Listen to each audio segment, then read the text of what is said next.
Hi, I'm Susan and I'm 25 years old. It feels kind of odd sharing my life story now, but it feels like the right time. About a year ago, the love of my life, Jeremy, finally proposed to me. It was magical. He went down on his knee while we were roaming Sunset Beach in California on a holiday. I would have said yes a million times if I could. Overjoyed, we went to celebrate our evening with some fine dining. I couldn't have been happier. I had known and loved Jeremy for 3 years, so at that point, if he hadn't proposed, I was probably going to. As we had dinner, we discussed the wedding we would have. I said, "You know this, honey. I've always dreamed of a big wedding. All of my family with all of yours. It's going to be so dreamy." "Calm down, Sue," he replied. "Let's take our time with this. We need to plan the money first. You know nothing works without it." He laughed it off, but I was way too excited for us. There was also a big secret in the making that I wanted to keep from Jeremy until I was certain. I knew once he found out, he'd be over the moon with happiness. But all things have a time, so until then, I was keeping it quiet. Slowly, the days rolled into months. I bought myself the perfect wedding dress and started picking out the venues with him. We'd spend our weekends driving around town. We'd go to cathedrals, small churches, and so many other places that it would leave us no time for anything else. I'm the organized type, so I was keeping a list of every single thing, the type of flowers we'd have, the dress code, food, everything. But in all of this, we forgot maybe the most important detail, meeting our families. I wanted to wait until everything about the wedding was fixed, but Jeremy wanted me to meet his mother. I was a bit scared because I'd never really talked to her before, but he had me convinced it would be all right. "Mom is going to love you," he said. "She used to be a lawyer, so she can be a bit straightforward, but that's just how she is. Don't overthink it." "Okay, I'll try my best." I had to see her someday anyway. I just hoped it would go well. We drove to her place after work on a Tuesday evening. It was a pretty house, not too big but not too small either. She opened the door and greeted us. "Oh, my darling, how are you? It's been so long since you came home last. Took you long enough to miss your mother." "Hey, Mom, of course I missed you, but it's not about us today. I want you to meet someone. This is the love of my life, Susan." "So you're the one looking to steal my son from me, huh?" She laughed and came in for a hug. "No, of course not, just borrowing him for a little bit, I'd say." "Oh well, I'd be happy to lend him at the right price. Come on in, let's eat something." Nice family dinner for everyone. We went inside the house. I was told that Jeremy's dad was not home at the time. He was attending to business and would only join us later on for dinner. My mother-in-law often spends time in the house alone, waiting for him to come so they can spend time together. I think that's a very deep bond, and it only made me more excited to meet Jeremy's dad. However, that day, my excitement would soon start slowly melting away. It's probably because of the conversation that came up at the table that day. To me, Cynthia seems a bit too old school, and I'm trying to be respectable here because that's not a term anyone else would use. I remember how she brought this up. She asked me, "So Susan, I was just wondering, how much do you usually make in a year?" The question took me aback. Why was she asking about my salary out of the blue? "I make enough," I said. "I suppose I'm a key member of this startup and get paid pretty decently, sometimes more if I get some incentive for performance. Anyway, I've always felt experiences are far more important in any field." Cynthia seemed impressed or maybe shocked. I really couldn't tell from the vague expression she had. "Interesting. You know, my Jeremy makes about $70,000 a year." "Why are we bringing this up?" I wondered. "Oh, it's nothing. I just thought that maybe you two should really start thinking about the money. After all, being a woman takes its toll, doesn't it, Susan?" I was confused. Did she mean being a woman would be more expensive? I didn't say anything, just nodded along because I had no clue what she was going on about. The conversation ended right there, and we sat around talking about how he and I met and fell in love. I felt like revealing my secret to both Cynthia and Jeremy, but the moment didn't feel right. A few hours later, Jeremy's dad, Bob, finally joined us. He looked like he was easily in his 50s, with a lot of gray in his beard. Bob was a pensive man. When he laughed, it was never more than a shade chuckle. His agreements were slight nods, and disagreements were a quiver of his lips. He didn't say much all this while. Cynthia was a complete chatterbox, like Jeremy, but I had no idea that she and I would get along less and less after that day. Her views on womanhood were the most surprising to me. I am an only child and was raised with pride. I was asked to never look down on anyone, especially myself, even in tricky circumstances. Cynthia was someone who had accomplished herself in the court by the time she had Jeremy, so it was really like a shockwave when she said, "Before you guys get married, I strongly suggest getting a prenup." I mean, you understand, right, Susan? You're smart. You know women can never really make as much money as men. I was stunned by the statement. The food I was chewing just stopped where it was. What was I supposed to say? Then Jeremy stepped in. "Mom, we've talked about this. When are you going to quit saying things like that, especially while we're eating?" "Oh, come on, honey bun. You know how things are. I've never made as much as your father. Out of respect, you think I couldn't have if I wanted to? It's just how things are. You understand, right, Susan?" "Darling, I understand your concern about the prenup, Cynthia, but I don't get why you think women can't make as much as men. I mean, I do technically make more than him right now, and we're not tense about it. It's completely normal." "Maybe so, but that's how things work in this household. I was hoping you'd be a bit more considerate." That, for me, was strike one. Jeremy and I were desperately in love, so we never really thought about getting a prenup. The subject had come up, but we disregarded it. Now Cynthia was actively trying to force it on us, more specifically on me. She thought I needed to save my money to raise children and buy kitchenware. I was sure there was more to it than she let on. Slowly, we kept having more and more conversations like this one. It was all a bit scary because the day of the wedding was coming closer. Jeremy thought it was a good idea to take Cynthia and Bob with us on a Sunday to see the venues we'd shortlisted. So we went to this beautiful church in the west of the city. It was a magnificent place with so much beauty. I wish I was good enough to describe it. This was most likely going to be the place because Jeremy and I loved it. But since we were not members of that church in particular, we would have to pay for the place. There were also the costs for the minister's time as well as tokens of gratitude for letting us use the place. The bottom line is it was going to be expensive, especially if you add in the cost of the dinner and after party at a different venue. Cynthia and Bob looked impressed, to say the least. They walked around the church together and inspected every corner with amazement in their eyes. So far, there had been no negativity. I was feeling a bit relieved, but my relief would prove to be short-lived when Cynthia came back. "The place looks amazing, amazing." I knew my boy had good taste. "Actually, Susan picked this one out, Mom. She worked hard to find it. It's so far from where we live, but so perfect." "Oh well, that's lovely then, but I hope she's not looking to pay for all of this. That's a gentleman's job, isn't that right, hun?" In response, Bob just gave a sly little smile and nodded a yes before saying, "Our son will take care of all of this. You won't spend a single penny, Susan. We're planning on splitting the cost of everything. What you're seeing is just the church. The decorations and the dinner and dance party later on are all 10 times more amazing." "Oh, darling, but you need to keep your money to yourself. We don't need you to spend it. And did you think about getting your prenuptial?" "Cynthia, why do you keep asking us to get a prenup? I think we're going to be a very happy couple with enough finances." "Oh, you say that today, but what if you come to my son's back in the next 2 years?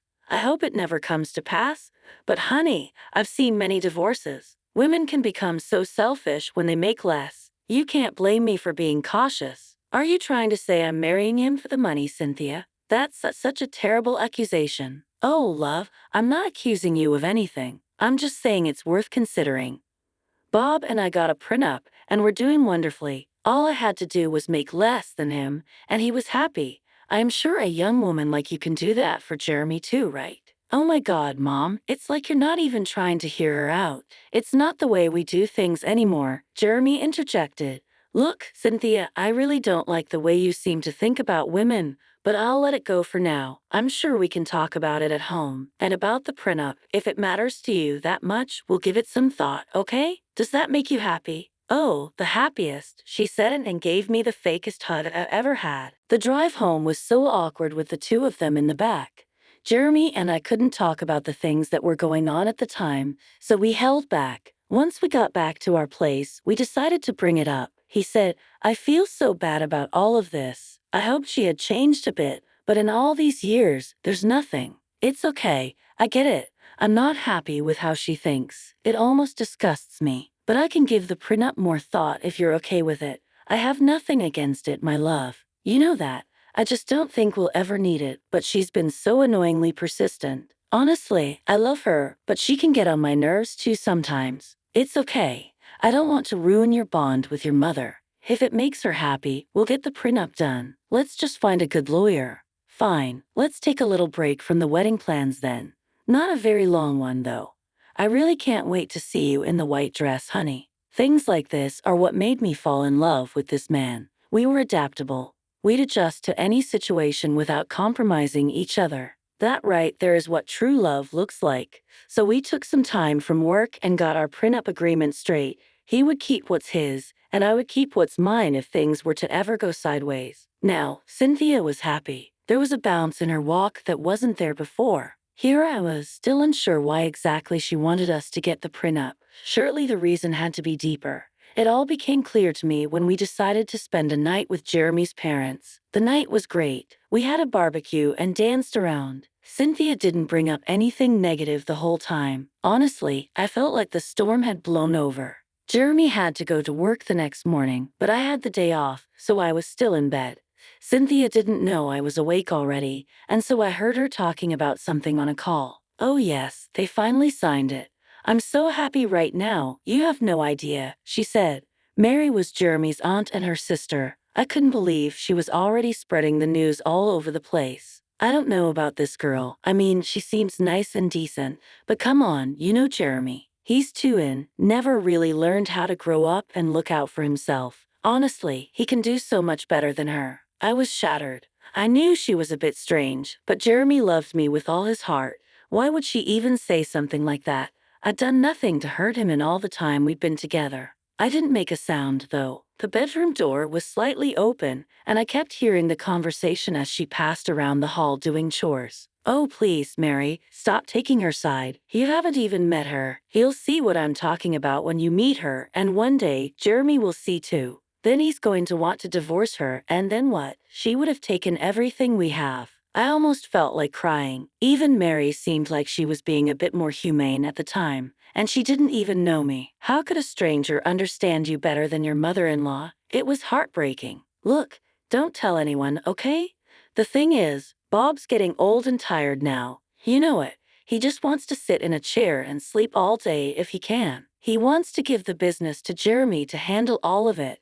It's not like we have another son, right? We were just scared that this random woman he fell in love with would take all the money from him. I mean, why wouldn't she? If she wants to make more money than him, why wouldn't she think of just taking all he has? What was even going on? Why would I take his money? I had enough of my own. At that moment, I began truly despising her for the way she thought. It was as if every woman was her son's enemy. Suddenly, the reasons for her wanting a prenup had become so clear. This was why she wanted to keep me submissive. It all just made sense. I couldn't take all the information, and tears began rolling down my face. I made sure she wouldn't hear me, though. It was a tough time, but I powered through anyway. More importantly, Cynthia wasn't the only one with a secret. The thing is, I've been working with my startup for a few years now. I saw its initial days and helped expand it to so many states. Now, our current CEO, Edgar, was stepping down because he wanted to jumpstart his own separate venture. He thought it best for me to take up the position instead. I've been unsure about taking it up so far, but now I was sure, and that's the news I had to break to Jeremy. Oh boy, it will just in a way no one would have expected. And so it began. The wedding day was going to be upon us soon. I had big plans, and I wanted Jeremy to be a part of them. However, I wasn't going to tell him everything. He had to know about the promotion first. When we were alone at our place, I decided to tell him, "Hey, hon, I think there's something you should know." "Okay, what is it? Is it about my mom?" No, it's not. It's about me, about us." Jeremy sat down on a chair with a worried face. He probably thought it was bad news considering how things were going between me and his mom. I couldn't wait to turn that frown upside down. "So, you remember how I told you this one time that Edgar kind of wanted to start his own thing? Your boss, Edgar, yeah? I think you did.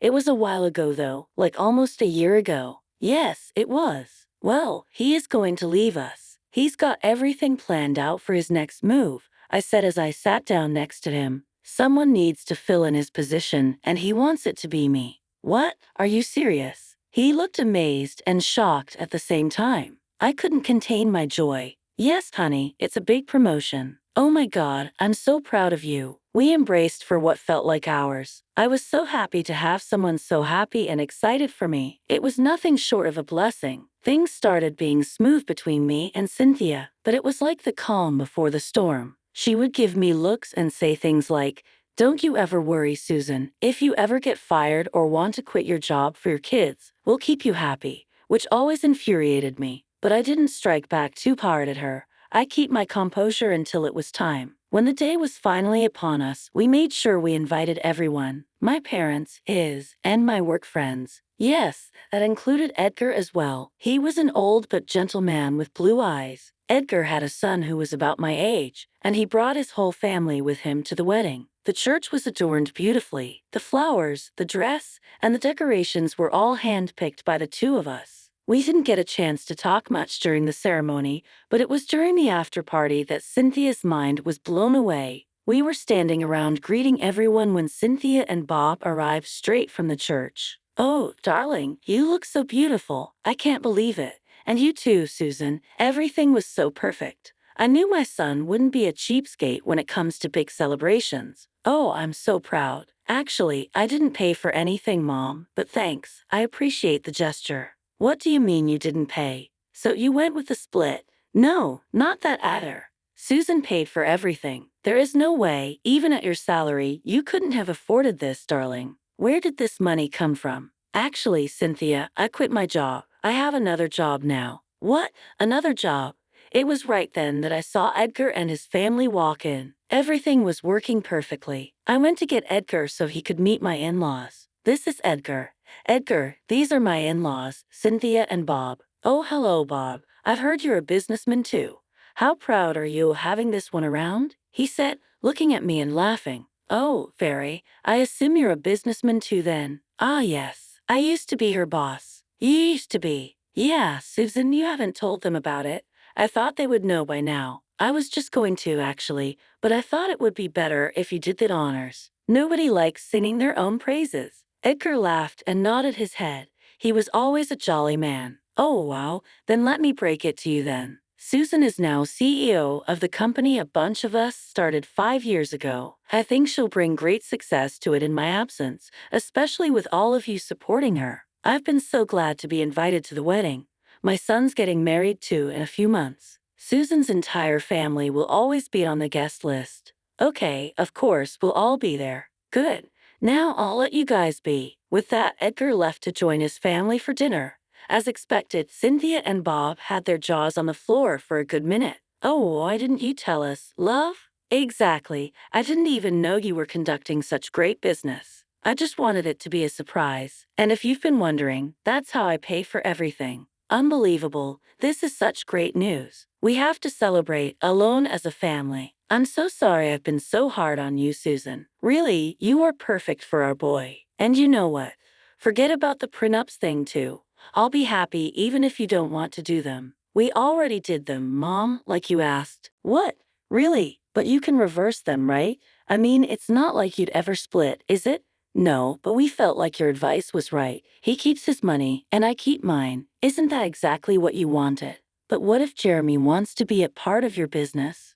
"Do you want to be a part of it, Jeremy?" "Not really. I'm happy as it is. Cynthia, their food is ready. I'd say you better eat it before it goes cold." And that's just how things ended. Cynthia was blown away, and as expected, she tried to go for as much money as possible. Meanwhile, I had love, and that's all you ever need. Thank you.